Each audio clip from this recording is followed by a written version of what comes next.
the city. Panoramic brain in my dead digi. Motherfucker fame, all my niggas lit it. Paper to the face, I don't smoke no Philly. Drippin' sauce like I'm chilly.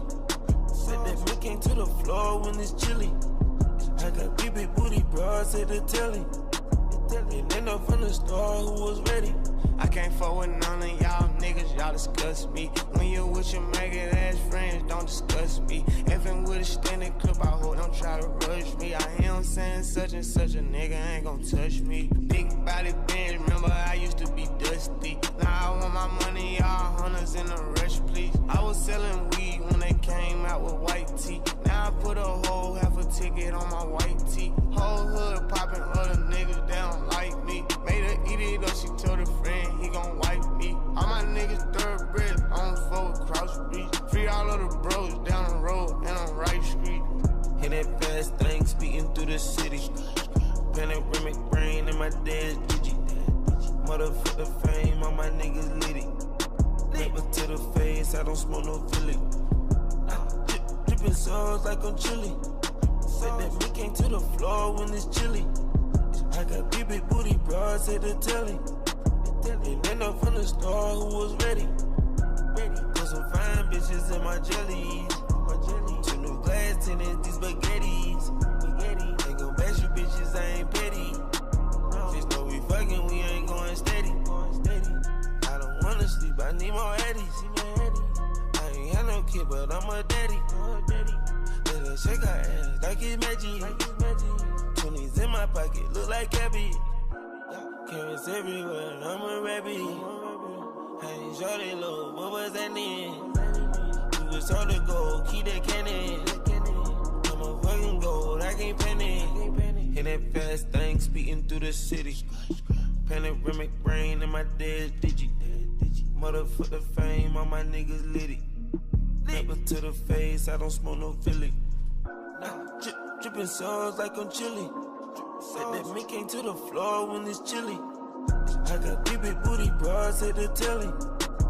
And end up from the store who was ready. Money conversations, check my phone. Sway, how about Dolce Gabbana, Chanel?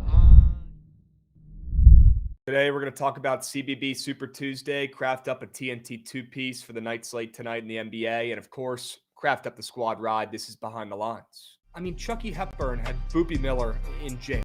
It was tough to watch. Maybe the worst game I've ever seen. Boopie Miller missing layups left and right. What's going on, chat? Happy BTL Tuesday, episode 626 piece. As always, hold the fry, joined by your two hosts, Krabs and Jovan, presented by Bookit Sports. If you're not tracking your bets on Bookit, start tracking your bets today over there on Bookit Sports, the best bet tracking app out there by far on the App Store or Google Play. Jovan, yesterday was moose shit. I'll cut right to it. Definitely some moose. Moose. What's up, Pega? How we doing, Beast? We got some goats in the chat already. Good to see that. At least we got our goats popping up, making appearances on a Tuesday afternoon. Yeah, let's go ahead and get right to the recaps. Ship plays yesterday again. Michigan, terrible play. Bad program. Favorites aren't winning. Favorites aren't covering in college basketball. For some reason, I'm taking favorites. I don't know why I'm not just taking all dogs and reading the room and understanding that it's just absolute madness. And not only do sports bettors struggle right now betting CBB, but the books have no fucking idea what they're doing right now in CBB. Clearly, the transfer portal, NIL, with people moving over here, moving over there, way more than typically. You got 25% of college basketball players entering the portal every year. I think it's kind of thrown a wrench in the shit. And we need to lock in and maybe start taking some more dogs in the upcoming future. I got some for you. Okay, good. I got some today as well. We're going to lock in. We're going to find some winners in the CBB slate, hopefully involve some plus signs. All right. And yes, how about Caleb Love? I mean, you can't make it up. That was the most Caleb Love performance of all time. Last night in that game. Goes, 1 for 11. Then bangs a full court shot. 2 seconds left. And then goes on to carry them into an OT win. Yep, that's Caleb Love. That was unbelievable. Makes 0 sense. And that's how he plays. That's how he is. I could see him being good in the NBA. He's either going to be flash in the pan and never get a chance, or he's going to be a stud in the NBA. Spark plug. And I feel like he only gets going when it matters most. And during the regular part of the game, he just could not buy a bucket. You turn on, the lights a little brighter. 2 seconds left in the game, full court shot. He bangs that and then carries them to an OT dub. I could see him maybe just needing a little more motivation. I don't know. Maybe it's just not getting it done for him in CBB right now. But he's got talents. It's just impressive. Caleb Love, man, all over the place. That dude is both sides of the fucking spectrum, to be honest with you. Literally. Cold as ice, and then carrying them to a W. Unbelievable. Gunnar Henderson on the cover. Can we clap it up for Gootsy? MLB The Show cover. And Jovan, I'll give you some claps here as well for Ellie, but we got Goots' actual MVP here, Gunnar Henderson, on the cover of MLB The Show. Well, Any comments, Goots? It should have just been him. I don't know why they got those on there, but it's fine. Those other guys are pretty good, too. They're pretty good, too. Yeah. Shout out Gunnar. Shout out Gunnar. His videos yesterday were weird, but cool to see those 3 goats on the cover of that game. I'll be copping it again. MLB The Show, underrated game. If the curse is real, like Trent's saying, Ellie, Paul, and Gunnar being moose shit next year, that'd be rough. That would be tough. Dude, the curse is not a thing. I know it's not. I'm just saying. It doesn't matter. Trent's mentioning it, so. I know. He did that last year. It's like, Vladdy was on the cover last year, so he's going to be cursed. That was one of the only green legs in his go well, man. It's true. Vladdy was locked. I still lose sleep every once in a while for not having a Vladdy season-long square last year. That was the sharpest angle maybe in the entire MLB season. Vladdy bounced back. You think he does it again this year? You think Vladdy's just good? You think he's locked in now? Or do you think last year was a flash in the pan? I don't know. I feel like he's somewhere in the middle. I think he's definitely not what he was 2 years ago, but he also, I don't think, is as consistent as he was second half of the year last year. So we'll see. Probably somewhere in the middle. I think maybe he gets fired up by the fact that they actually have another hitter worth of shit playing with him, even though I think he's probably going to underperform too in Tony Taters. So we'll see. How about the Junior Caminario nuke from last night that I think you reposted? Oh, yeah. I saw it. I mean, I think everybody posted it. Insane reaction. I mean, I've never seen that. Was somebody tweeted it. It was like, it was not a home run celebration. That was a party. It was a home run party. Yeah. I've never seen anything like that in my life. I know some of these other leagues, they like to have a little bit more fun at the games, which I think is fucking awesome. But I've never seen people act like that or players act like that during a home run. I mean, look, top of the 9th. I don't know how many outs there were. It was a tie game, and he broke the fucking scoreboards. That's how hard he nuked the ball and how far he hit it. And that was, he deserves to go. That was Game 7 of their World Series, Krabs. Was that? I mean, I assumed it was some sort of postseason. Yeah. Pretty sure there was no outs. I think he let off. Yeah. They love some winter ball down there, man. Get used to seeing it. You're going to see a lot of that this season. I hope so. He'll be in the for your sake, probably. Jovan, do you want to make a friendly wager on Jackson and him? More home runs. Oh, gladly. Yes. Okay. Yes. Okay. Name your price. $100. There we go. Gladly. Okay. Met said Soto wasn't in an event because of flight problems. He was at the game. There you go, Gates. W's. What does that mean, Pega? He wasn't in an event because of flight problems, and he was at the game. Yeah, what, did he lie to him? Oh, he was just sitting at that. He was at that game. Yeah. What the? That's pretty funny. He probably just told him to kick rocks. He said he's staying for this shit. He's not playing in that though, is he? No, I don't think he played. He was just there. Okay, just vibing. Sure. Any other guys on those teams down there? On either of those two teams from that clip last night? There were a ton of guys. Ton of like older guys too. Older names, but some younger guys too. It was a weird mismatch of guys. I know I saw Rays legend Alex Colome up and moving, pitching. There's a bunch of guys like that are active in that league. Yeah, Cueto was pitching. Pujols was the manager for the team who was in the other dugout too. It's a bunch. Very cool. All right. Let's go to the Sharp Report. Enough talking about baseball for now. We'll have plenty of time to talk baseball in the coming months, guys. Don't worry. Let's check out the Sharp Report. 2 and 3 from both of us. Nothing to write home about. Brutal. Can't buy a win on the books right now. Yeah, Yeah, Klay shout out Thompson, Klay. great play. Shout out Two Klay wins. Jovan. The 2 wins on my side were incredible. Mm.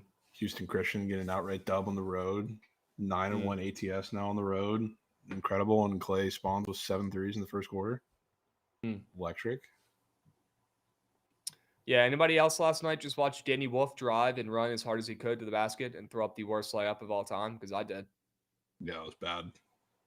It's maybe one of the worst performances I've seen from Danny Wolf in his career. I don't know what the fuck that was. I apologize if you guys had to see it. That was tough. It seems like a lot of you guys did. Yep. He sat for a lot of time in the yeah, he had foul problems. He stunk it up. Stunk it up.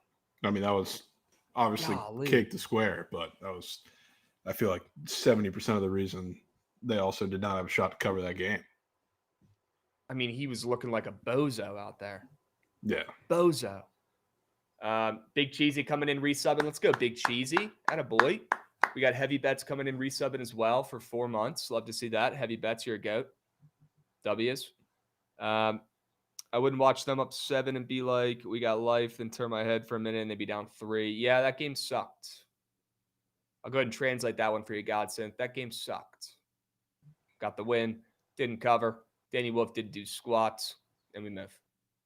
Enough talking about yesterday's BS plays. Let's talk about today's winners. Let's get into it. Guys, we do have a couple more hats left. I want to bring this up real quick and see how many we got exactly. I think we got the update a couple minutes ago. Yep, we got a couple hats left. We'll drop the link if you guys want to get involved. We've got a little over 20 blue hats left. Not many green hats left. Not surprised because they're fresh. About 30 orange and red hats. And only about a handful of the black scripted Bookit hats. Now is your time to buy a hat unless you want it to sell out in the coming days. So cop it now before you forget. Get involved. Support the squads. Rock a fresh hat this weekend or next weekend during the Super Bowl and impress your buddies. All right, I promise you they're fresh. We rock these things damn near every day. All right, they're high-quality hats. Go check them out. All right, support the squads. Dubs. Go. All right, boys. Let's talk about some winners for today. Let's get right into it. And I'll get it started with Georgetown +4 at home against St. John's. I guess they're kind of home. They played most of their games here at Capital One Arena. And St. John's, Jovan has been on absolute fuego. They're looking like a really good team. They're looking like they're going to be a top seed in the tournament at this point. They're ranked. Georgetown, on the other hand, Ed Cooley's coming off a disaster class. He's coming off a terrible game where they lost by 10. Look, those games mean a lot for Coach Cooley, right? I'm not going to sugarcoat it or downplay it. Those games are very important to him. So coming off that L, embarrassing L on the road in a game, and in my opinion, they should have won. I'll back Coach, and I'll back Georgetown, the Hoyas, after an abysmal performance and a collapse in that last contest against St. John's, getting 4 points here at home against one of the best teams in the country, one of the hottest teams in the country. I think Sorber's good enough. I think Georgetown's got enough talent. I think Mack and Epps coming off some bad games need to bounce back and put up some points. But with this total moving up as well, I think that's a good sign for Georgetown, up to 140.5. Yeah, I'm always down to back a bounce back spot, especially after probably your most emotional game of the year. So gladly. Yep. Let's go to your straight bets and see what else you're cooking up for today. Start with the Bolts. Another game that I probably have like a couple of these per year where I kind of know I'm going to bet the Lightning on the puck line against a shit team when they're at home, especially being that this has been a kind of a drag of a month for them because they're really bad on the road. And I think they've played 10 road games this month. One of the wins was against the Blackhawks in a game they had absolutely no business winning just about a week ago. And the other one was, I believe, against the Penguins. So, I mean, they've been struggling this month, to say the least. And now they finally get to come home after just getting shut out in the last game of the road trip on the road against the Red Wings, where they looked absolutely horrid. So now they come back against the Blackhawks. Again, they just played them 1-4-3, struggled. The offense looked horrible for, I would say, 70% of that game, but they started to figure something out. And it was the same thing like I was talking about when I took the Hagel assist square. You just feed the middle of the ice and nobody's there for the Blackhawks. There's just room to do pretty much whatever you want. Braden Point could just stroll right up to the blue line, through the blue line, and do whatever he wants. Once they figured that out, they made an adjustment. Kucherov started feeding, and it worked flawlessly. Whenever that happens, and they play a team, especially when they go back home, like within a week or in a short stint of time, they come back and they simplify the game plan, which is awesome because that means Kucherov rips. And he got a little banged up in like morning skate today, but they said he's going to be fine. He's going to be playing, which is awesome. Because I think everything, not only what I think is going to happen in my head, because I've watched a lot of how they play, but when I look at like the prices of the squares and props for this game, it completely flipped on its head from the first game, which I think is pretty interesting. It leans a lot more into Kucherov, not as much into guys like Braden Point and Brandon Hagel, which again, that's kind of when they play at their best, outside of the fact that they're at home and a significantly better team. And even with Vasi in net compared to Johansson that they had in the first game, this is a ridiculous price, I think, for them to be laying. And I think it's incredibly telling because they haven't been this big of favorites really since the Sharks game, where we took them in that 8-goal game a while back. So I think this is probably their most complete performance, maybe other than the Red Wings game they've had in the entire month. I mean, they're also laying a ginormous number, almost minus 400s, when they've lost 3 of their last 4 games. That's pretty telling, if I could say so. And it doesn't hurt that they're playing the Blackhawks, right? Yep. Let's get it done. You got to lay a little bit of juice to lay this 1.5, but that ain't no problem at all. That ain't no problem one bit. I'll tell that with you. Fade the Blackhawks, who are just abysmal at this point. And sure, Tampa's public, but I mean, they're going to be public against the Blackhawks. They're like massive favorites. Yep. They're minus 400s. They're going to be an auto parlay pace. But it's not like they've been playing good, so I think this is a good buy low spot. Yeah. I'm in. All right, Gootsy. Let's swing it back around. See what I got cooking for the peeps. How about the Bonnies? Goots, this one could interest you, honestly. I know you're a frequent Bonnie bettor. I want to take St. Bonaventure today. I don't know if anybody else is feeling the same way. I don't know if I'm on an island with this one, but I want to take the Bonnies against Dayton. And every time I fade Dayton, it never works. So bet accordingly. But Dayton coming in off of 3 wins. The Bonnies coming in off of 3 losses. And they've had some injury issues over the last couple of days. But they also have an absolute studs in Chance Moore, who's going to carry this offense today, in my opinion. He carried the offense last game, did not lead to a win, but this kid's a studs. And in my opinion, Chance Moore is going to keep them in this game. And seeing St. Bonaventure, to be honest with you, plus 1.5 against Dayton, a team that's consistently gone to the tournament in recent years, a team that's been consistently ranked, consistently put people to the NBA in recent years, it is absurd. I mean, this is St. Bonaventure we're talking about here, folks, and they're getting 1.5 points against big and bad Dayton. Dayton coming off a hot win streak right now. St. Bonaventure cannot buy a win. Something smells fishy here with this line. I'll back Chance Moore and co. to get it done at home. And the Bonnies, who do have a sneaky good coach, who's been there for like 40 years. Dude's a fossil, but if you've been there that long, you got to be doing something right. I'll back the Bonnies here at home to cover this short number. Yeah, I think I'm resigned from Dayton games, so I'll let you have that one. All right. What else are you cooking up over there? Interesting game, I guess, in the ACC. I want to hear what you think. I think North Carolina steals one on the road. They've looked absolutely pitiful. Not that Pitt's looked really all that much better outside of, I don't even want to give them credit for, what they did in their last game because that was against Q's. But the issue for UNC all season is they're soft. They don't really have any massive interior presence. And even in a loss, you know what Eddie Lampkin did against Pitt in the last game? I'm assuming he tweaked, if you're bringing it up. He had 23 rebounds. Jesus. Yeah, 10 and 23. And he was in a little bit of foul trouble in the first half too. So he did all that despite, he still played massive minutes, but he was having to play a little bit soft, and he racked up 23 rebounds. And that is a guy that I think I could keep off the boards for the most part because he just plays with absolutely no plan. But yeah, 23 rebounds, and they've kind of had an issue with it a lot more than you would have thought when you see guys like Diaz Graham, Cam Corrin, both Diaz Grahams, I guess, and Cam Corrin inside. So when I look at UNC, I think their biggest problem, I don't want to say is solved, but I think it's mitigated quite a bit. So I think they're going to put a lot of pressure on Pitt, especially at the rim. And whether that starts with RJ Davis getting to the hole, whether Elliot Cadeau kind of gets free reign to do whatever he wants, I think it's going to be a big time game for them to run out and transition and make sure they're not getting set in the half court. And maybe that's why, as poorly as North Carolina played, I think this line is a little short to begin with, and it continues trickling their way on the road with as horrid as they looked. I can't think of really many people who would want to take UNC on the road at all in this game with the way they've been playing lately. And I don't know, as bad as they've been, I think Pitt's been equally as worse or equally as bad, maybe worse. So I'm going to lean into that. I think UNC gets a crucial one here because their tourney hopes are slipping a bit. This is probably one they need to keep them on the bubble. Adam, you got a Krabby Square today? Let me know what it is. Trent, what video are you talking about? And we got to pull up. Jovan, I don't like this play that much. I think Pitt laying 2.5, being a favorite to UNC is pretty weird. I can't tell you the last time I've seen them as a favorite against UNC, but both these teams are playing crummy. UNC's beaten them the last 2 times they played. UNC did put up a 102 berg against Boston College in that last game. Pitt has not covered a game in a month, though. You probably won't see me on the other side, but I'm also not confident enough to bet it, so I hope your read's stronger than mine.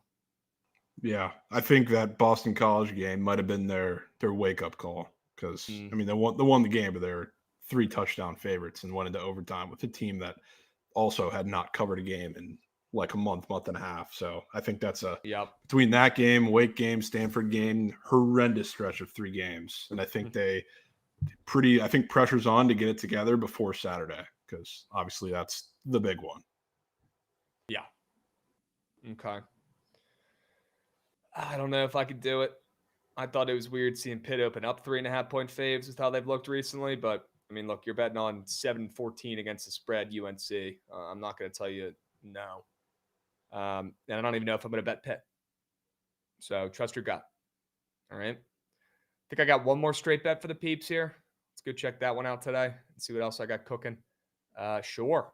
Curious to hear your thoughts on this one, Jovan. Yeah, I'm doing it. Since he flipped into a fave on the road at Utah, which I think is the weirdest thing on the fucking slate today.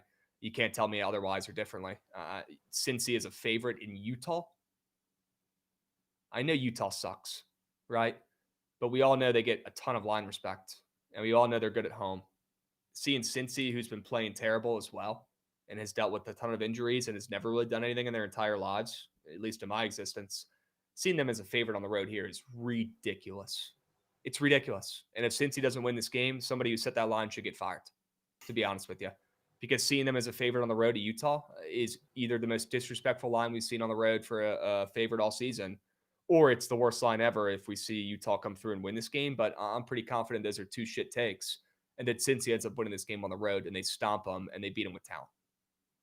Yeah, can't really disagree. It's a pretty crazy line. And the only thing that gives me like the slightest bit of pause is the fact that I'm dreading taking a road team when they're on, I think I like the Arizona 2-piece little road matchup that Iowa State just had when they went to Arizona State, they went to Arizona in consecutive games. I thought that would be pretty tough for teams, but also the BYU-Utah one, I feel like is a little weird. And since he's on the back half of that, and so is Baylor today, but I kind of like them both. So I'm struggling with what to do with that. But that Cincy line is quite certainly weird. Yep.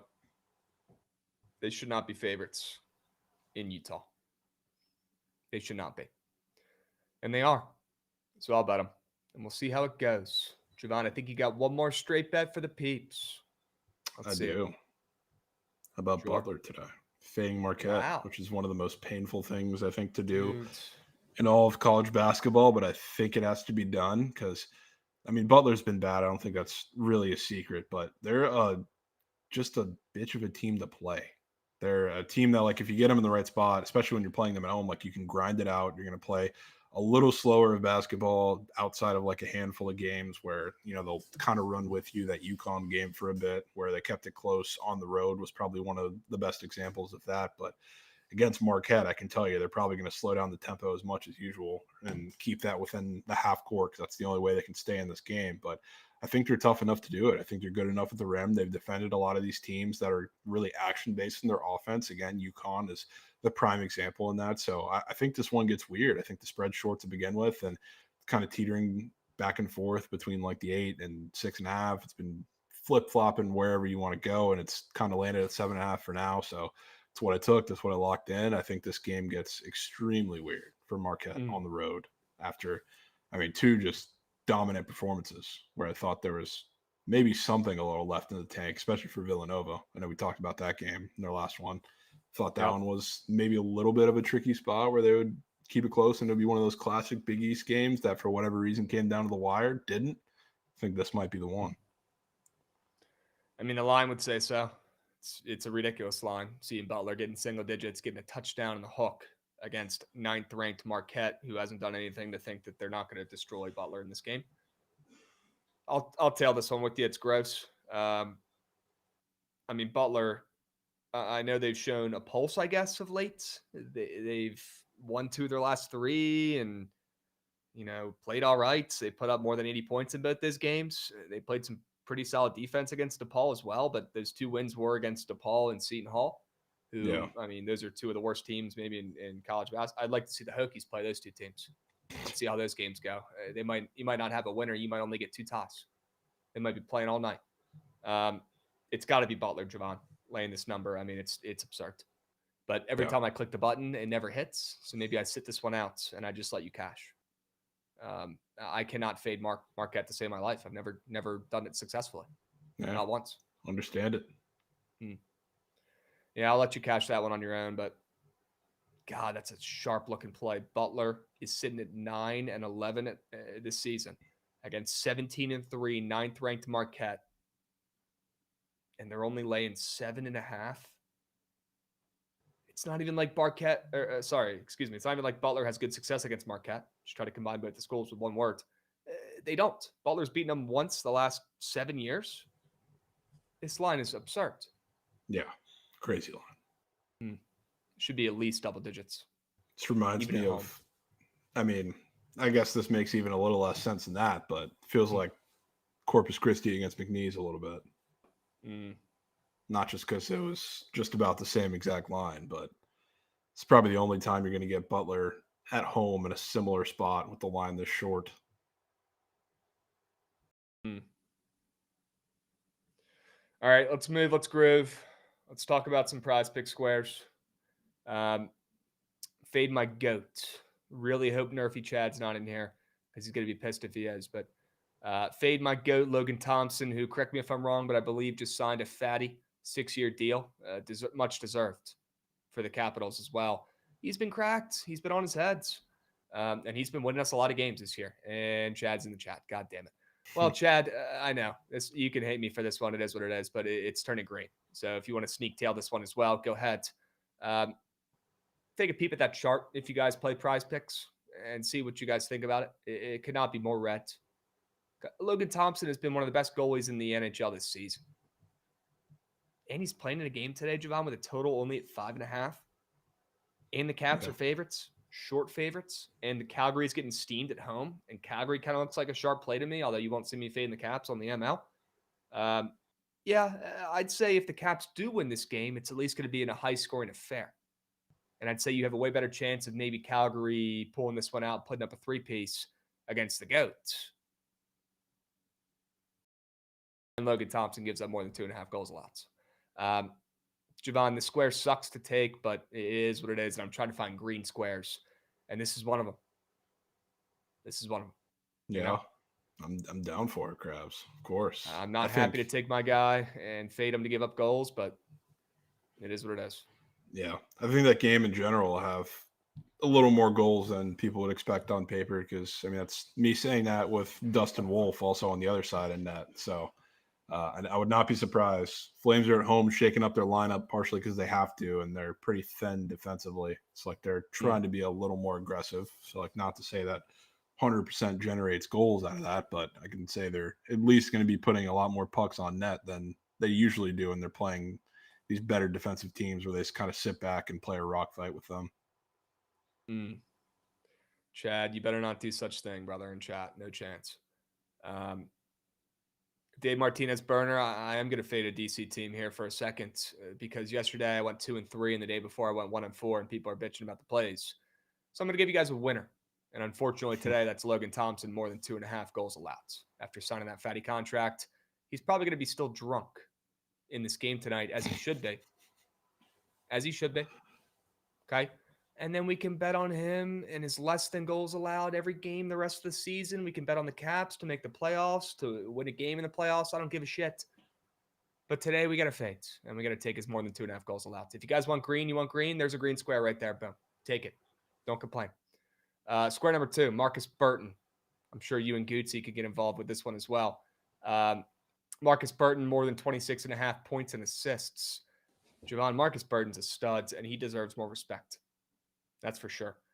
Greatest Cavs, he'd still be drunk because he just signed a Megalodon 6-year contract, and he was celebrating probably all this week. That's why.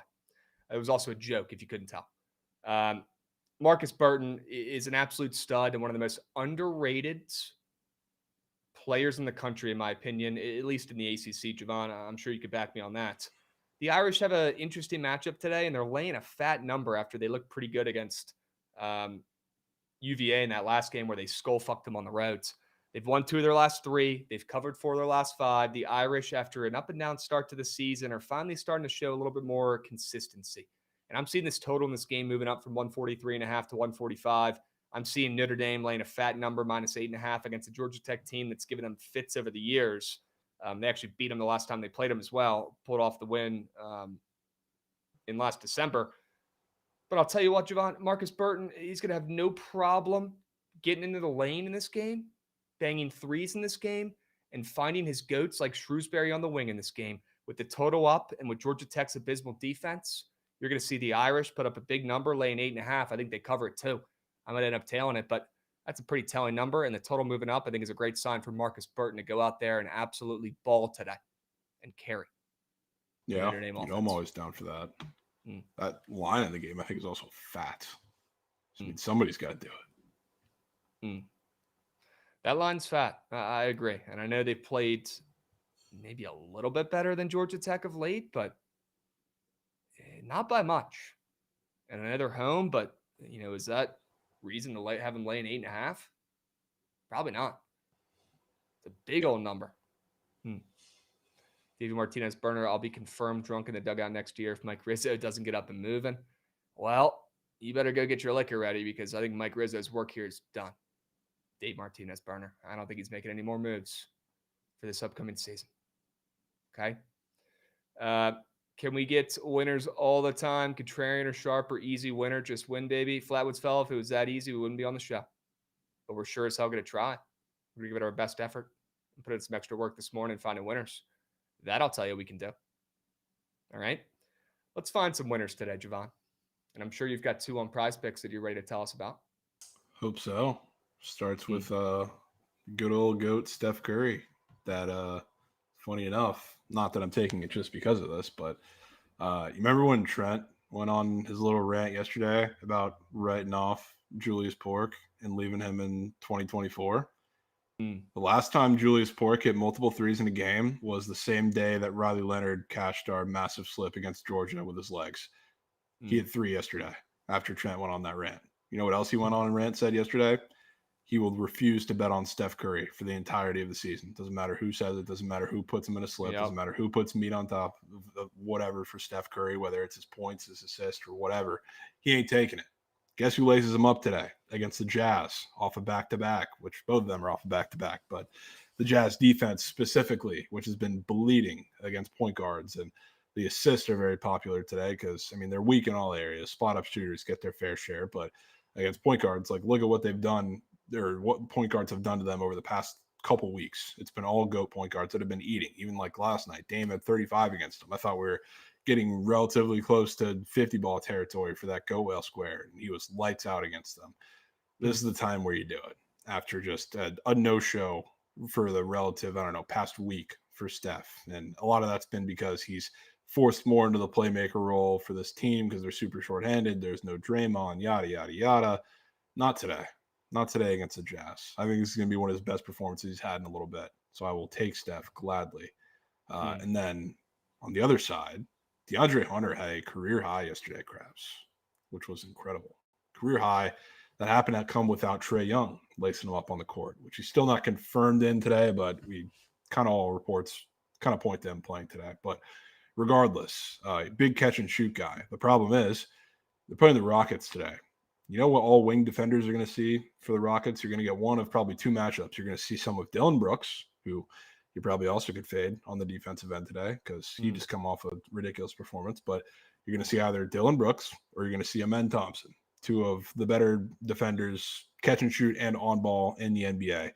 So it's not the same matchup that he had yesterday, which was very beneficial for him. And it was also different because he gets a big usage bump without Trey in the lineup. So not only is Trey back in the lineup, Dyson Daniels is also in the lineup, which is he can take a little bit off of his plate, but the playmaking is more so, I think, going to need to be there from the bigs, whoever's in the rotation for him today. And Trey Young is also going to be very aggressive. That's the one spot where you kind of attack the Rockets' defenses off the dribble with pull-ups with the point guard.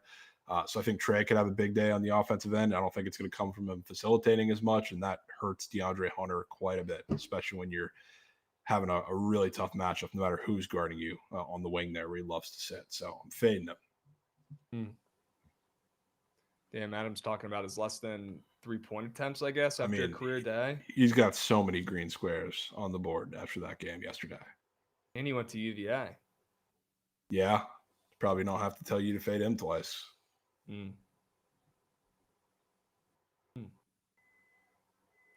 Well, DeAndre Hunter less than. I want to check out the spread and total in this game. See what's going on with Atlanta and the Rockets. I mean, total's not moving up. Houston up to 6.5 on the roads at Atlanta. I mean, Atlanta's been atrocious, right? And they got some guys coming back today from injury, so that might help, but probably not going to help DeAndre Hunter after a career game. Yeah, hope not. Okay. Who did Hunter and UVA beat in the Natty Krabs? I don't know, and I don't care, Dyson. Texas Tech. Long time ago. Remember that one, Dyson. Could be the last one you get. Okay. All right, let's move and groove. I want to talk about this loaded Super Tuesday CBB Slate, and we've also got a TNT two-piece we got to get to and craft up as well. Dyson, are you a Hokie fan, bro, or are you a UVA guy? I forget. I know you're a Virginia dude. No. Let's talk about. Texas Tech guy. Is he the Texas Tech guy?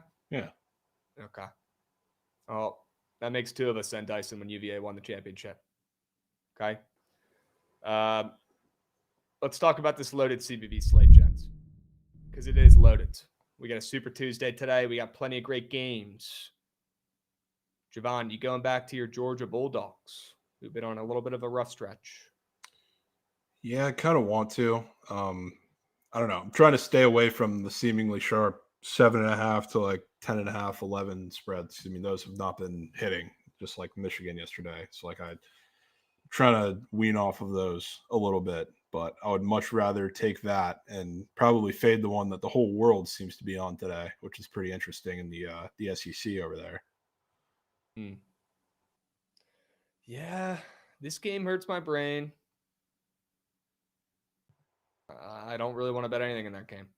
You get South Carolina, who, sure, they're covering, but they're not winning. They're back to 500 now after a good start to the season. Weirds. Georgia, they're not winning. They've lost 4 in a row. I'm goods. And again, favorites aren't coming through, so I'm not forcing them with Georgia. I want to ask your thoughts, Jovan, on Kentucky, Tennessee. This is maybe game of the day. This one's going to be good as shit. Yeah, and that's the one I'm talking about, Krabs. Yep. I have seen an absurd amount of Tennessee on the feed so far today. Probably the most popular play I've seen in a while. And it's fading a team with, I think, two potential, one confirmed massive injuries, because Lamont Butler's out, who is not only their best on-ball defender by a lot, but also a key guy in facilitating the offense against a really tough defense. And then Andrew Carr is also banged up, which also important because size-wise, he matches up with Milicic a little better, and he can stretch the floor, which is crucial against that defense. So I know Lamont's confirmed out. Carr may play, but he's not 100% if so. That seems pretty odd. Like it could be a Michigan repeat, to be honest with you. I think Kentucky, if they are super shorthanded, they are going to push the tempo and transition as much as they can. And weirdly, if you've watched any Mark Pope basketball against a lot tougher of defenses, both, some this year and also in prior, matchups in the past when he was with BYU, when he plays against these tough defenses, whether he's shorthanded or not, he pushes the tempo a lot, and it seemed to work in his favor a lot more than not. It's weird. I feel like this is deja vu from what I've seen with him at BYU a lot. So I quite certainly will not be fading the super banged up Kentucky team today. Okay. Are you going to play him, you think, or are you just going to let that one splooge? kind of want to play them, to be honest with you. Yeah, I got no opinions because I'd like to like Tennessee, but if they're Twitter POD and if they're a big favorite that's trendy, I'm getting the hell out of there. No thanks. I'm good. Yeah, especially a big favorite at around that 10, which has been cake. Let's talk about an ACC game, the Superior Conference. Wake Forest, Louisville. Louisville's back. They're still on that heater. They're ranked 21st. Wake Forest was on a heater as well until they finally lost to Duke in a game where they fought hard. So they kept it close. Jovan, could it be Wake Forest keeping this one within the number and buying low after that loss and trusting a team that we kind of liked before the season and fading Louisville on this hot streak? Excuse me.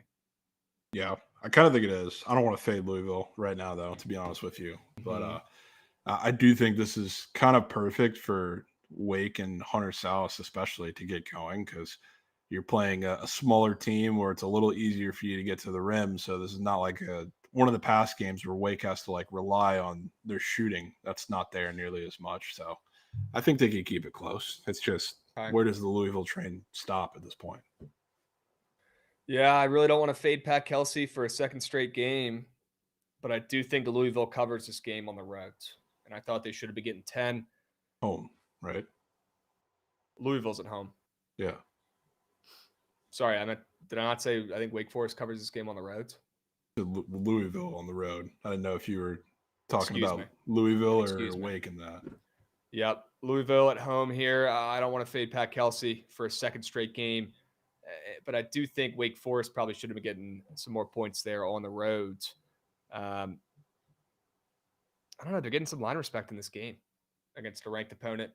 Sketching me out. I'm probably not going to fade Coach Kelsey because, again, my happiness from winning that bet is severely outweighed by my anger when I fade Louisville again and look like an idiot when they end up winning by 20.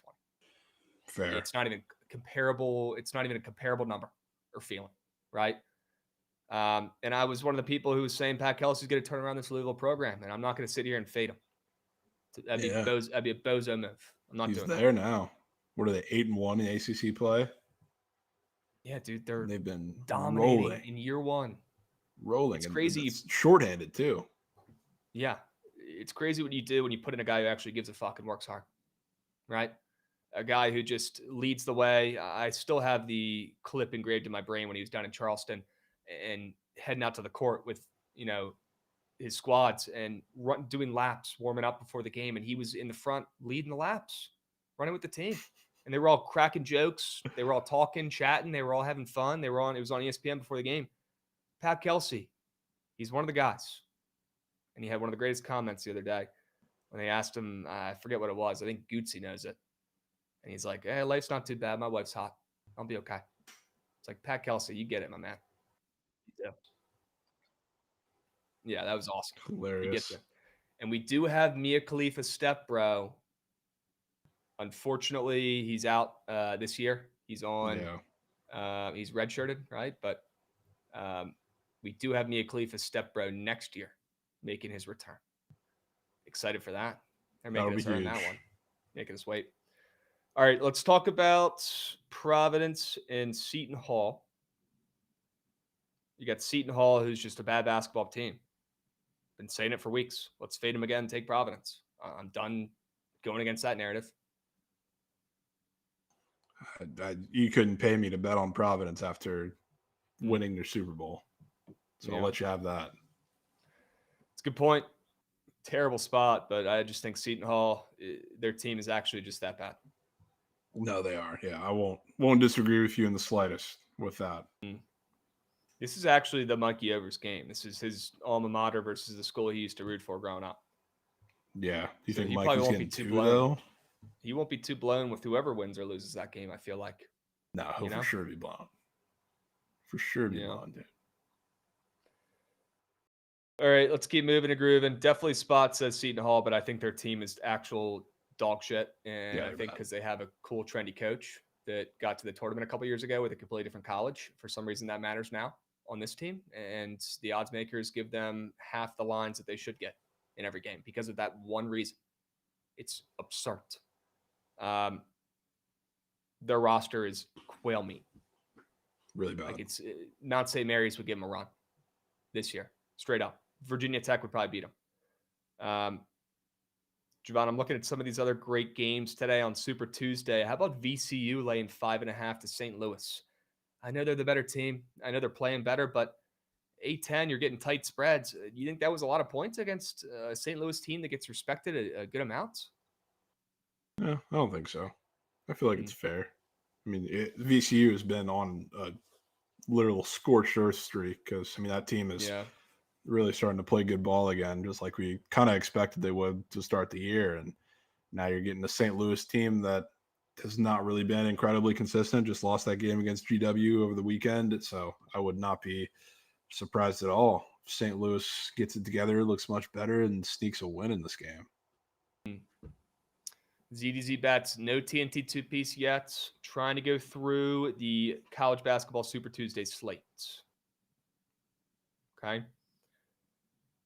Yeah, I don't want to bet that game, VCU St. Louis. I know there's a loss upcoming for the Rams, but if you've watched the games for the Rams, they go through like a mini heart attack in the first half of all these games where they're losing at some point, and then they end up just going on an absolute bender and retake the lead, go into the half, with a short lead. And then second half, they're one of the greater second half teams I've seen in college basketball this season. The Rams have been putting foot on the gas, taking care of business. Please put this team in March. Put this team in the dance, whether they win their conference or not. Please put them in the fucking dance because they're going to give some teams hell with that press, with that defense, with the heart, tenacity they play with. Would love to see VCU in March Madness. Yeah.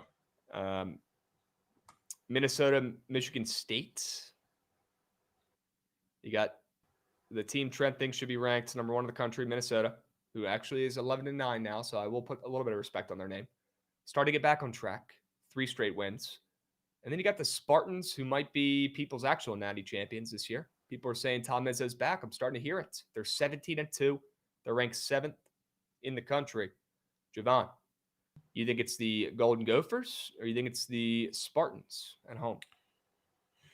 Can't catch me betting on the Spartans. As much as I would love to fade Minnesota because they are on a Linsanity run themselves, I think it's far and beyond, not even close. The most fraudulent team in the top 10, I think, is Michigan State.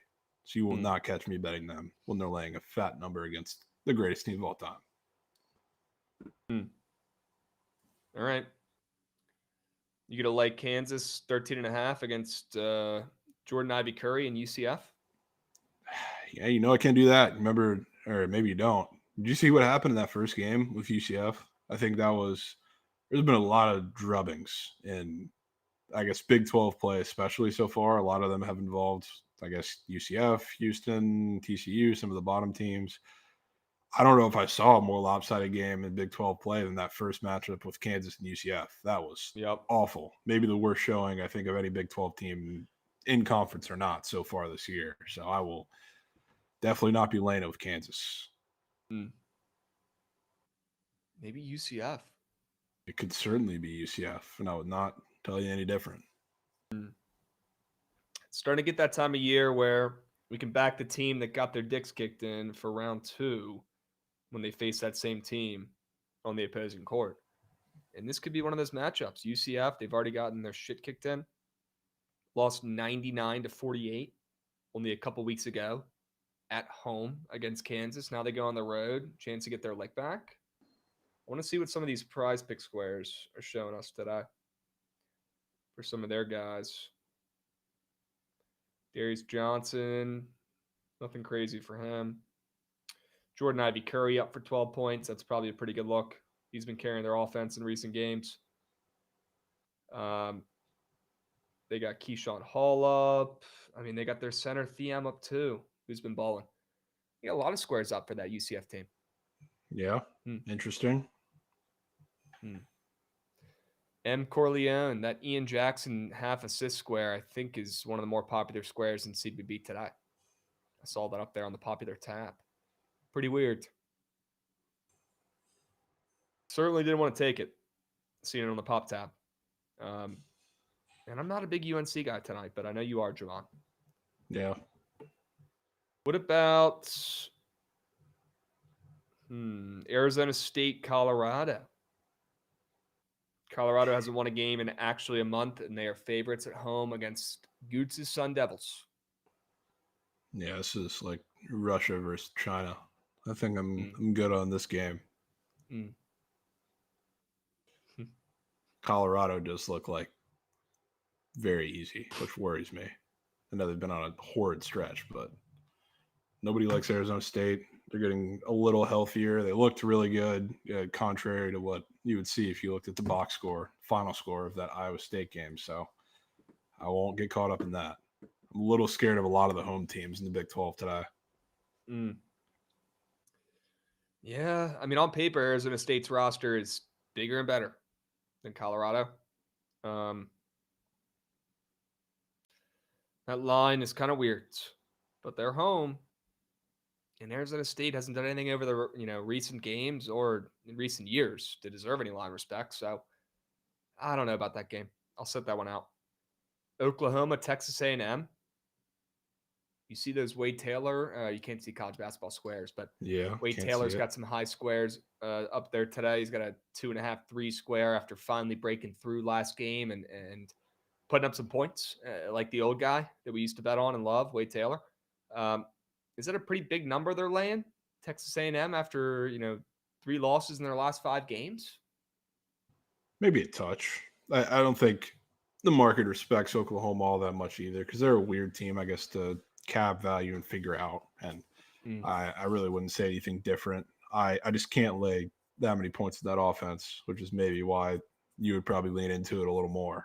But Oklahoma, just when you expect them to be out of the fold, is exactly when they come through and show a lot of heart. So I would not be surprised if this is one of those two.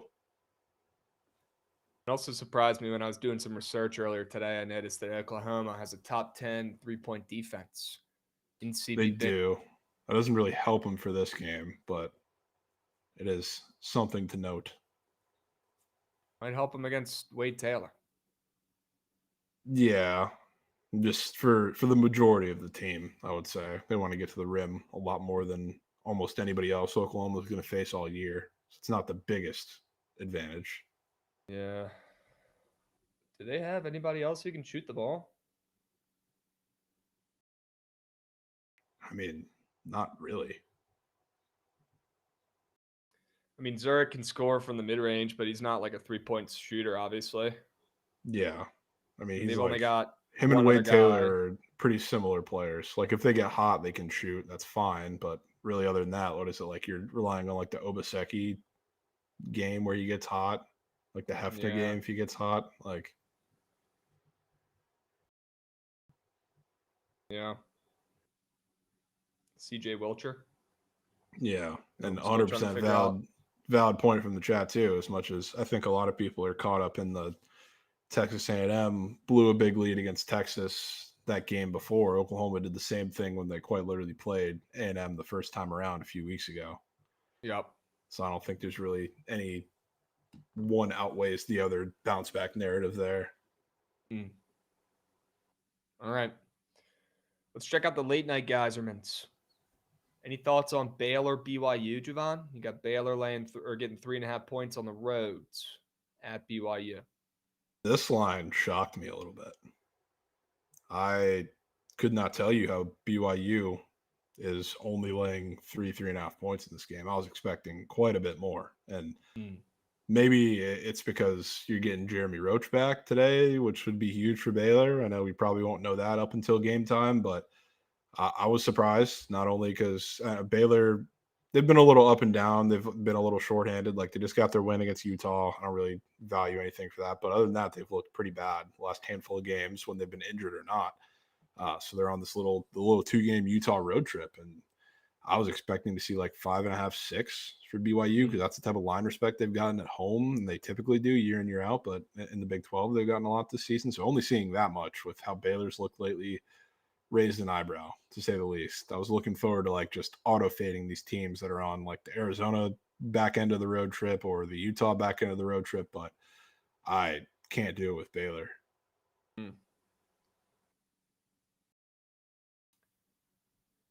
Yeah, dude, I don't know what the heck I want to take in this game.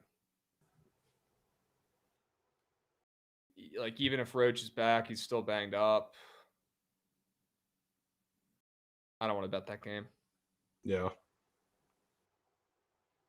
What about Oregon State, Gonzaga, late night take me home piece, 11 p.m. on ESPN2? Is it late night beef? It might be some late night beef, dude. It might be. I don't know. That game was already, relatively close. So I'm not dying for it. Did Oregon State win that game? I think they did, didn't they? Or am I making that up? Pretty sure they they did, beat Gonzaga already. So yeah, they beat them. And they're laying a fatty 14.5 spread. I mean, obviously it's Gonzaga versus, Oregon State, but I certainly would lean Gonzaga to get their lick back here.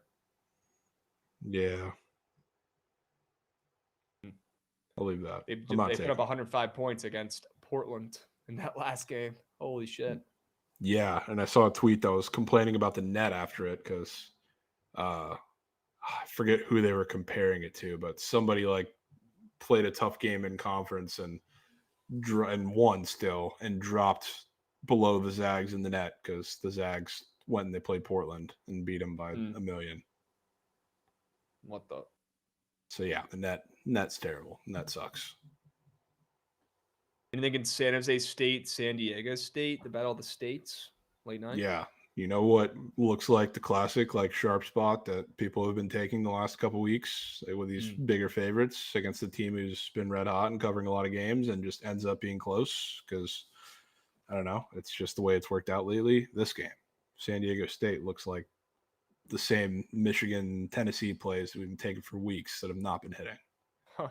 So no, San Jose State, I have zero interest in fading, not only because they've been a wagon and I've sneakily taken them and a couple spots where they've been super big dogs like this and they've come through, but I don't know that I can do it here. Yeah, they've covered 1 million games in a row. They're 15-4 against the spreads. That's insane. I'm not betting that fucking game. If anything, I'd probably fade that team on fire, but that would not work this year. Yeah. So don't do that. All right. That's enough CBB talk for one day, I believe. I think we just talked about every single game going on today. Yep. Yeah, just about. We did.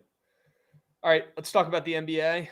I want to get to the TNT 2-piece here and talk a little bit about these two games tonight that are on TNT. Break them down a little bit first, and then we can talk about some squares. Chad, if you guys aren't hip, every Tuesday we try to craft up a TNT 2-piece on Prize Picks.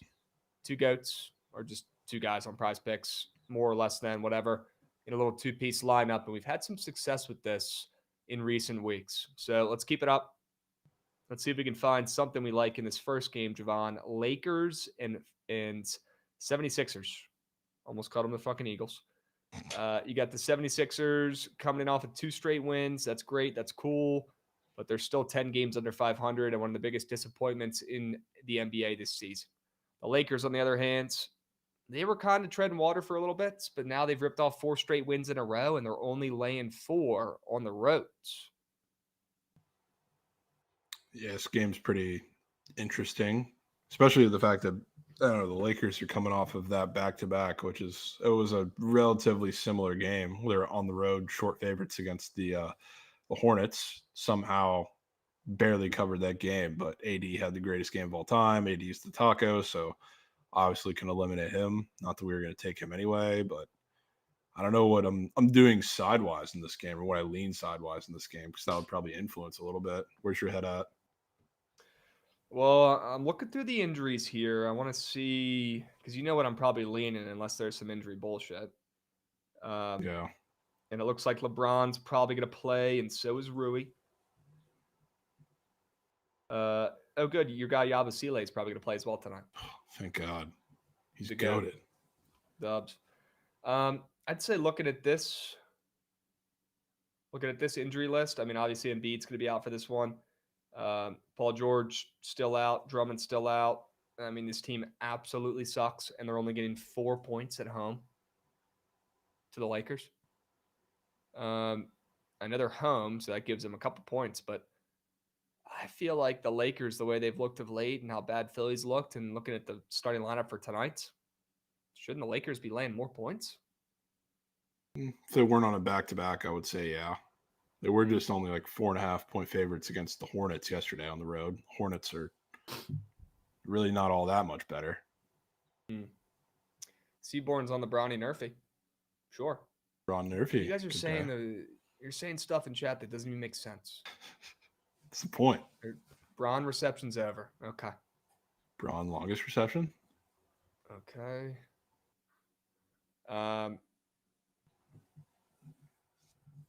Yeah, well, them being -5. Were they -5 or +5 to Charlotte? Minus. Yeah, and there's no chance they were dogs to Charlotte. If they were -5 to Charlotte and -5 to the 76ers, two moose shit teams, maybe that's the odds makers thinking maybe they split these two. If they already won the first one. Maybe they are fadeable in this one. Yeah, I mean, I wouldn't hate it. And I assume you're kind of alluding to taking a Sixer square. Yeah. Or less than on the Lakers. I mean, if we're taking a less than it would have to be AD. He just had like 40 and 20, and he's the taco today. Ooh. So, I mean, that's always an option. And if we're talking Sixers, you know where my head's at. Probably should. I'd be willing to go to the GOAT. Of course.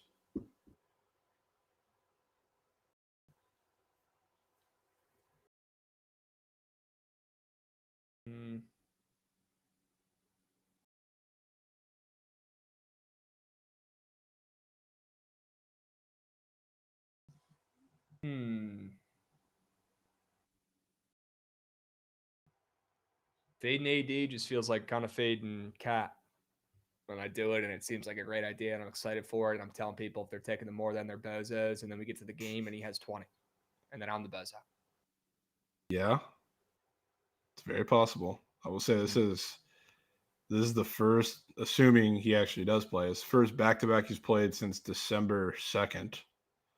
And in that game, granted, Yabusele is very obviously not Rudy Gobert, but he went 4 for 14 in that game and had 12 and 11.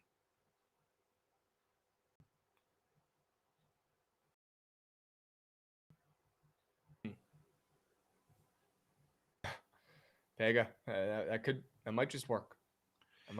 Yeah. If you are talking Twitter PODs too, they all love Reeves.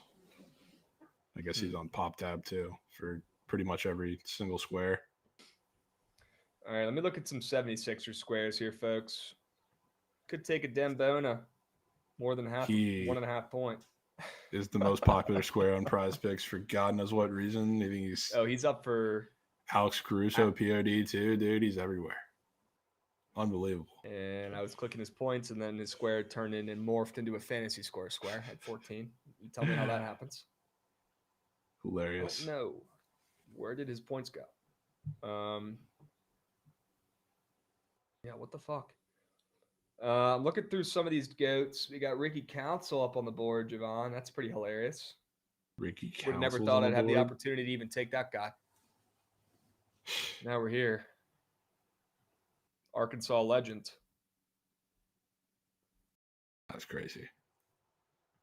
He's up for 10.5 points. Your guy Yabusele's up for 6.5 rebounds. Goblin. Even though the chart looks like it probably should be a normal square. He's a goblin for 6.5 against the Lakers? Yeah. That's crazy. I've been taking a 6.5 normal square for like 2 weeks now. Yeah. Especially in that Cleveland game that he had 13. Well, maybe that was when I was on Sharp Report. Maybe he's throwing some bows. Or maybe he's bodying AD out of the paint. I do know back. People have consistently been taking centers RAs against the Lakers. That's like their Twitter system. And it's been paying, frankly. So, I mean, when you're playing AD off a back-to-back, who knows if he's going to get his regular minutes today? Because, again, he hasn't played a back-to-back in 2 months just about. Could be Yabu day. I just feel like, what are we going to take Yabu every day and expect success? We once you let us down, Krabs. We've been taking his double bagels. We've been taking his boards. He's been goated. Yeah. At what point do we give the guy the night off, though, and not expect greatness? What is he, fucking Michael Jordan? Kind of is, yeah.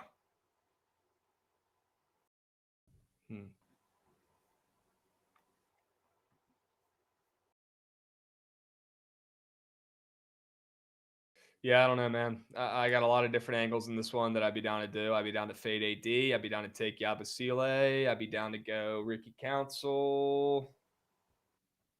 Well, I'd be down to fade a Dembona, less than 4.5 points. I found that square again. maybe we take a look at this next game and see where we're going goat wise, because that could circle us around the whole entry. Okay. I want to take Damian Lillard less than points.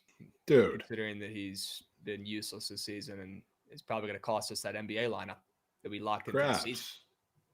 I respectfully cannot take Dame under points in Portland. Can't Portland's been low-key playing pretty good ball right now. They have. They've won 4 of their last 5. People forget. You're right. Total in this game is dropping, which is something I wouldn't have expected if I told you Dame was coming to town, if this game was on TNT, if Portland was playing good for the first time this season, right? Anthony Simons putting the ball in the hoop. You got to remember. That total's dropping, huh? When there's a road favorite who's coming in off a back-to-back, that total is more times than not going to drop. All right, so let's talk about Dame. See what squares he's got up there. His points are going up pretty fat. I'm not gonna lie. 27.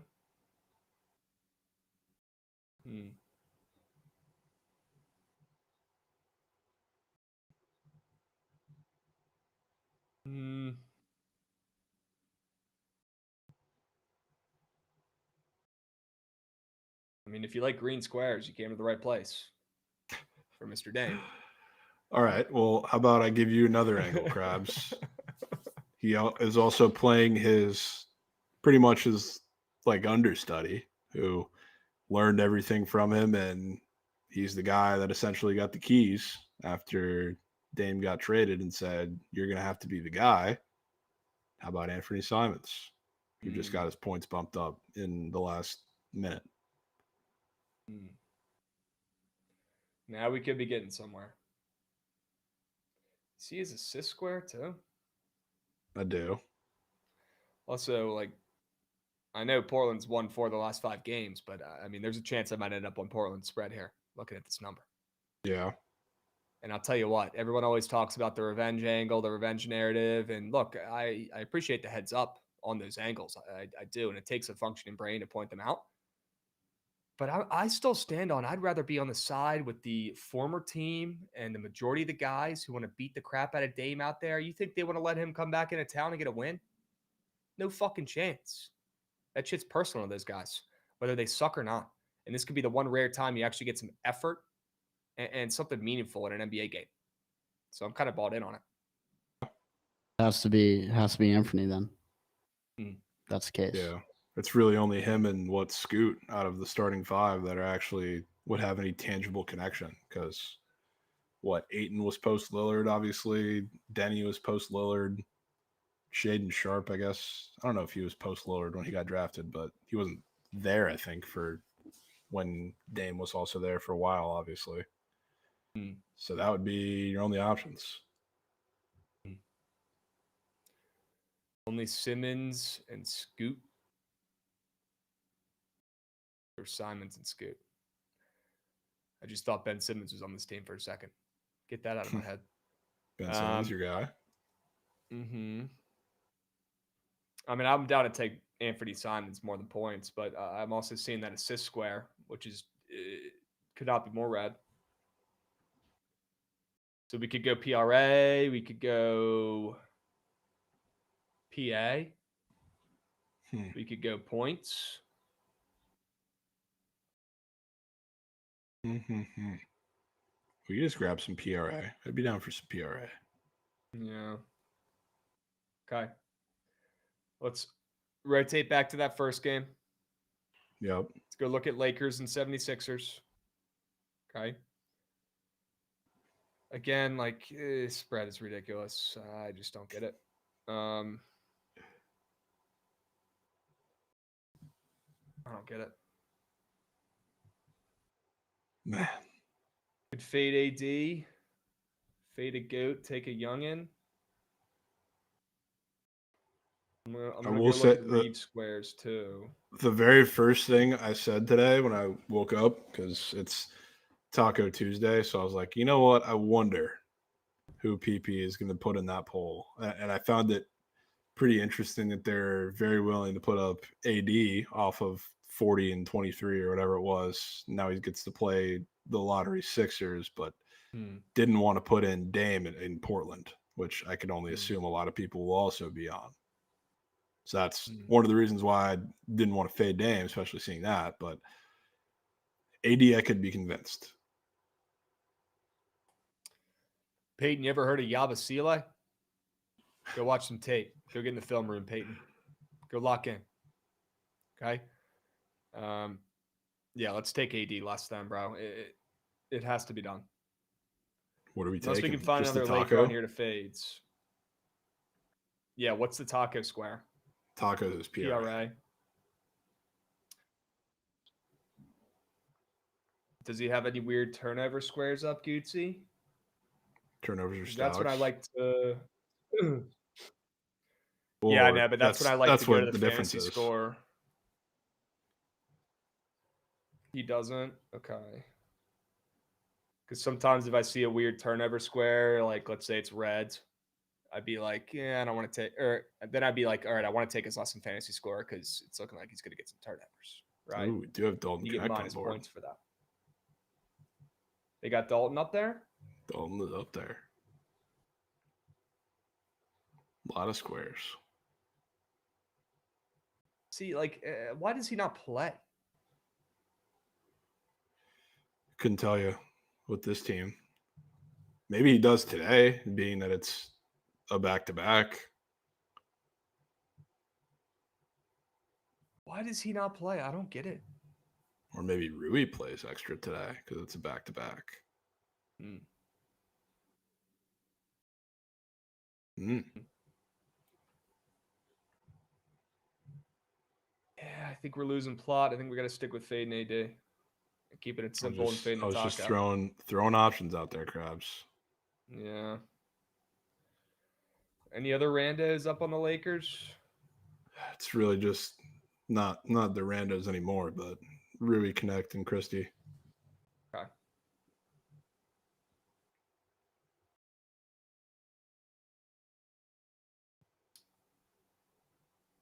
Peeping some Christie squares. Good thing we didn't fade him yesterday.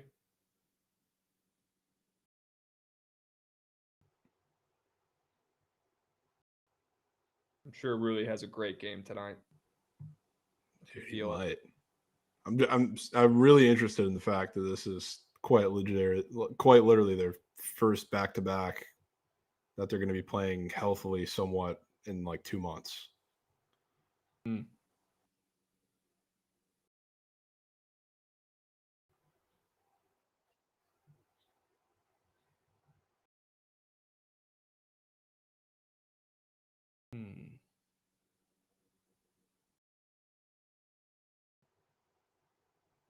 We could go Rui and diversify away from just fading the taco and having 2 PRA squares in there. I'd probably rather still fade AD personally, but I'll leave it up to you guys. Let me know what you want to do.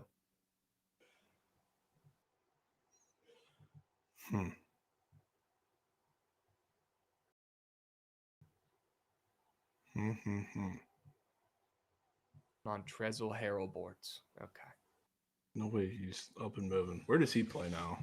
What country? There's no way he's still playing, bro. I think he does, right? I think he plays overseas somewhere. That might make sense. Australia, Peyton saying. Australia. I knew I saw him somewhere. Okay. Kind of funny. Pax Picks wants us to take AD under hits, runs, RBIs. All right, let's do it. Christian Berry said, getting too cute fading ID, I feel. Fading AD. I don't know. I kind of like fading the old vet after back-to-back. I kind of like that angle from Jovan. It is. I mean, maybe kind of interesting, too, that I think his points line is exactly where it was yesterday. Was it not? A 26.5, chat? Maybe it was 26.5 or 27.5 yesterday, but it is certainly not higher. After a 42 piece? Yeah, I mean, he had 17 and 10 after the first quarter. It's honestly a miracle that he didn't have more than he did. Yeah, yay, lads. This is the TNT toothpaste that we're trying to craft up right now. And the Canucks go up 2-0 instantly. JH. Yeah, that one hurt last night. Not going to lie, chat. Certainly did. Felt weirdly confident about that one going in and was certainly mistaken after the fact of that one. Sheesh. Very. Yeah, let's keep this one simple. Pax picks. Lock it in. We got to fade him. He's the taco coming off a legacy game with the total coming down. Come on. I would assume his PRA got bumped down too, because in the taco it has 43.5 crossed off. The square is at 42.5. So he's literally the taco coming off his best game all year, and his PRA is getting bumped down. Okay. Against Yabusele. If that doesn't make you want to fucking take this square or lock in, I can't help you, and Jovan can't either. That's just one you got to live with. One of those you just tip cap if it doesn't smack, and if it does, crack a smile, you go about your day. Should be expected. TNT toothpaste, right? All right, Anthony Davis, less than 42.5 PRA, and Anthony Simon. Simon just got bumped up again. More than 27.5 PRA. Points is on the move. Good. Next, I just locked it in for $20 instead of $200. God damn it. Soft. Okay, I'm in. Chat, you guys want the link to the toothpaste? I know it's pretty easy to lock in a 2 geyserman, but we'll happily drop the link here in chat if you guys want to get involved. I got it. Okay.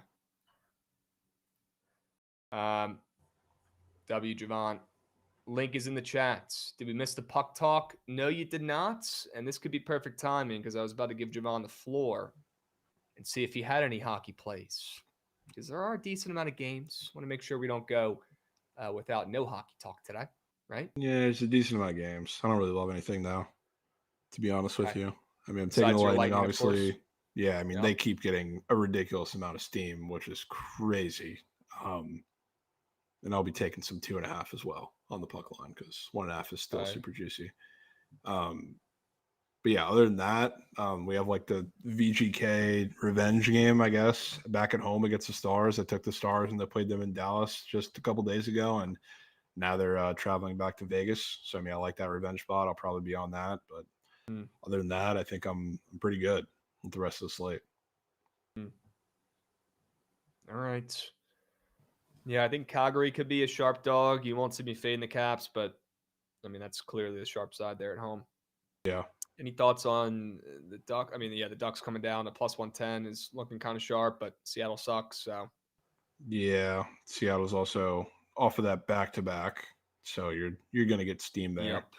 Everybody thought that they're going to win yesterday against the Oilers for whatever reason too, so I don't want to fade them the next day. That's a good point. All right. Any other NBA plays you're liking? I don't think so. There's only 2 other games besides the 2 TNT geysermans that we talked about. We got Houston and Atlanta that we already kind of mentioned. And Utah, Golden State, late nights. Warriors up to 12.5. Yeah, so they probably should be. But yeah, I don't have any real book plays in the NBA, I guess, today. Okay. Any Gucci PODs?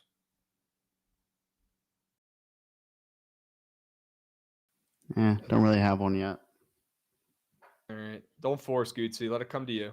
Yep. I'm sure there'll be something in CBB that starts speaking to you later on today.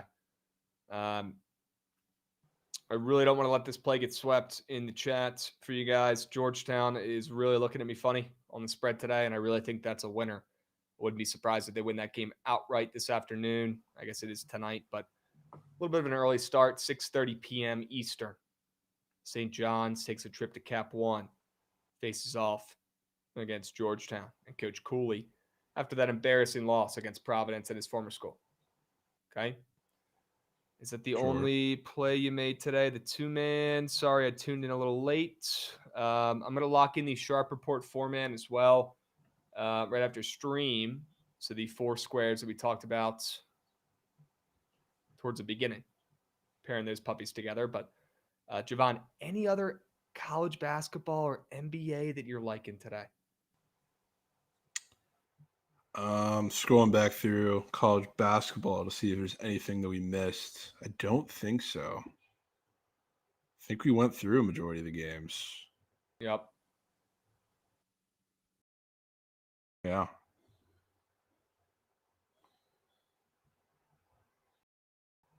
Yeah, are you pushing the Baylor button, Dilgod's asking? I really want to. I'm going to wait again, just like last time. If Roach is ruled in, I might have to. I really might have to. I'll tell you, out of the two that I was kind of teetering back and forth with between them and Kentucky, I think I'm definitely pushing Kentucky. Okay. Do that first. So I know the injury situation there. All right. Richie Parlay says he loves the TNT 2-piece tonight. Let's fucking go, Richie. It's cash tonight, my man. Love to hear that. Love to hear it. We have Miami versus Virginia tomorrow. Oh, that is a horrendous game. Good Lord. Oh, that's that so might gross. be that's Russia versus China. Yep. Yeah, it is. All right. Let's get to the squad rides. Let's spend some extra time on this puppy and make sure we craft up a winner for the peeps today. Gootsy, go ahead and run that puppy. I want to see that train. Dubs. All right, Gootsy. Appreciate you, my man. W work today producing. Can we get some W Gootses in the chat? Grinding his butt off today on BTL. All right, let's find a squad ride W here. I'm looking at my plays. I'm in love with the first two, but I like Cincy as well. I think Cincy's more of just a nasty line. I think Georgetown and St. Bonnie have some substance as well, have some CBB meaning. But I think Cincy's maybe just the weirdest fucking line I've seen all year with them favorites against Utah. Maybe I'm overreacting with that. I don't know, but I just have not seen a team. I've not seen a team that sucks as a favorite in Utah. I've seen some teams as favorites in Utah, but they're usually good. Yeah, you're not wrong there. Not wrong at all. I would be so much more willing to hear you out on that than get involved with the Dayton game again. I'll be honest. You don't want the Bonnies? I would love to let that one splooge. What about Georgetown? You can talk to me about that. I could be in there. All right. What about from your plays, dude? I mean, don't have many options unless you want to go Butler. I'm kind of upset. I was surprised you're not with me getting gross with UNC. I like Pitt, dude. I know. That's why I was saying we're only left with so much here. Kind of like Pitt. No Kentucky. I could be convinced on some of these plays we talked through today that we're not on Sharp Report for sure. I like Kentucky. I would not say I love Kentucky. Probably not in a rush to put it in there. Let me do one more sweep here. Like, I'd rather take UCF than Kentucky. But doesn't mean it's right. Yeah. I'd rather take...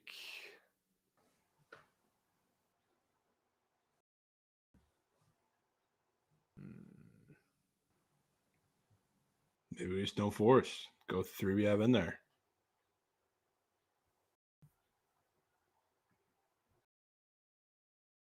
Zags.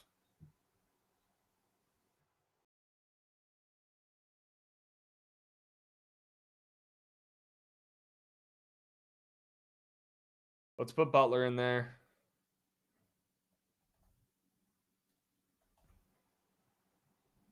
Let's see how many points they're getting. 7.5. Okay.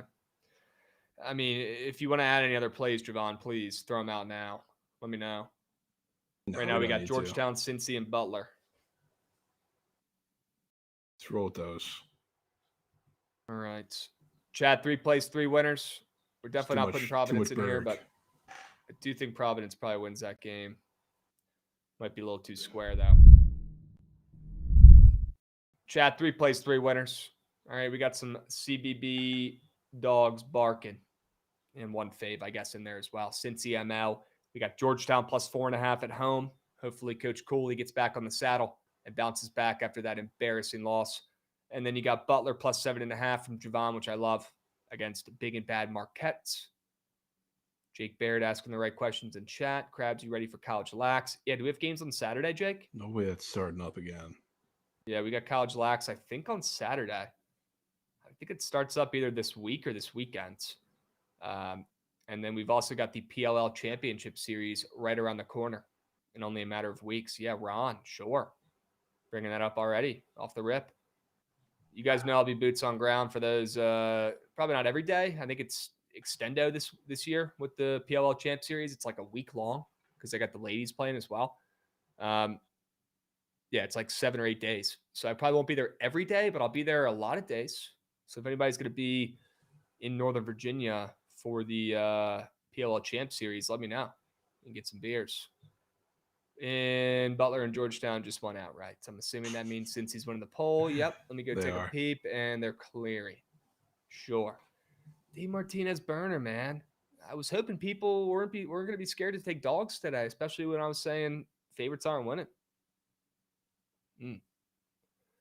But maybe they want another fave. I don't know. Chat, click the right button, please. Click the sharpest, best play you heard us talk about today. A play you know you can feel it in your plums is a winner, right? Not just a play that makes you feel the most comfortable.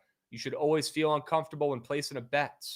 If you feel comfortable, if you're taking the safest play, if you're looking at these 3 plays and going, oh, I'm going with the favorite here, that's not the right way to do it. Click the play you heard us talk about today that you love, and it looks like it's going to be the favorite in Cincinnati today. You know, I got no problems with it. I still think it's one of my favorite plays on the board today and maybe the nastiest line in CBB. Sure, I know their basketball team is better than Utah's, but, I mean, somebody check the Carfax for me. Let me know the last time Utah has been an underdog at home to a mid-team. They're not. They never are. They never have been. So hopefully that's a pretty good sign tonight, Jovan, for the Cincinnati Bearcats bouncing back here on the roads.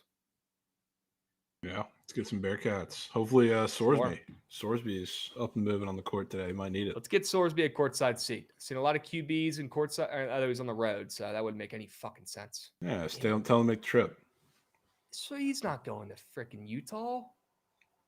Yeah, he's too busy. He's working on his craft, getting ready for the Heisman season. Getting ready for the Heisman. Exactly, bro. Come on. All right, chat. Squad ride Cincy ML today. We have a surge stream today. We do. Pretty sure. I believe so. Stick around for the surge stream. Pitch trying to winner. Please give him a sell job of your lifetime. Prepare for it. Write down some notes. Or maybe even look in a mirror and talk through some of that stuff. Give him a good sell job. And Pega said no. But I think we have it, though. I don't know. We'll see. No? Chat. I thought he was out Wednesday, not Tuesday. Yeah, I thought it was Wednesday. Okay. Chat, stick around for the surge stream. Pitch trend winner. We appreciate you guys hanging out during BTL today.